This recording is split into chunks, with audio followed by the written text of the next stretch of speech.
তো পাড়াচ্ছে টাটকা আম সামনে সাইজে দেখুন চলে এসেছি। এই আমাদের দাদারা রয়েছেন, সব আম পাচ্ছে। তো আম গাছটার ভ্যারাইটি আমি ঠিক জানি না। আম গাছের ভ্যারাইটিটার নাম কি দাদা? নাম হলে এনায়েত পছন্দ। তো এনায়েত পেশেন্টটা আমি যা দেখলাম খেতে খুবই ভালো। আমি খাচ্ছি, এটা অবশ্য কাঁচা মিঠা, মানে আমার এখনও পাকেনি, কাঁচা পাকা মতো আর কি, শক্ত রয়েছে। আর এই দাদা যেটা খাচ্ছেন আমটা দেখতে একটু ভালোই মনে হচ্ছে, মিষ্টি, খুব ভালো মিষ্টি। হ্যাঁ, এনায়েত পাশা নাম। তাছাড়া আরও অন্যরকম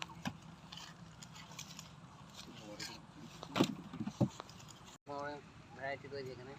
আমি যেমন এটা খেয়েছি কাঁচা আম, কাঁচাটাও খুব ভালো মনে হচ্ছে।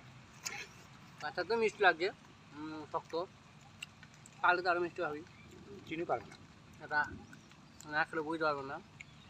হ্যাঁ, একটু চিনি ফেল নাকি। আর এই যে আমের সাইজ, একটা পাকা আম একদম খেতে পারবে না।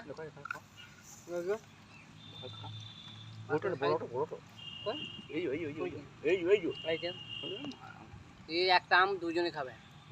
এনায়েত পার্সেন্ট ভ্যারাইটি বলছে, তো খুবই মিষ্টি।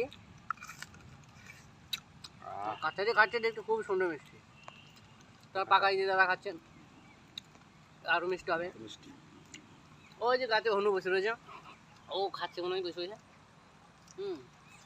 হ্যাঁ, এই যে সব চত্বর চারিদিকটা বাগান। তো আপনাদের যদি আম লাগে তো এই বাগানে যোগাযোগ করবেন, কমেন্ট বক্সে লিখবেন যে আম প্রয়োজন, একদম গাছ পাকা আম দিয়ে দেয়।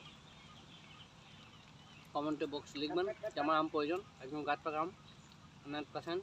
আর অন্যরকম ভ্যারাইটি আছে, মল্লিকা, সব দিতে হবে, সব পেয়ে যাবেন।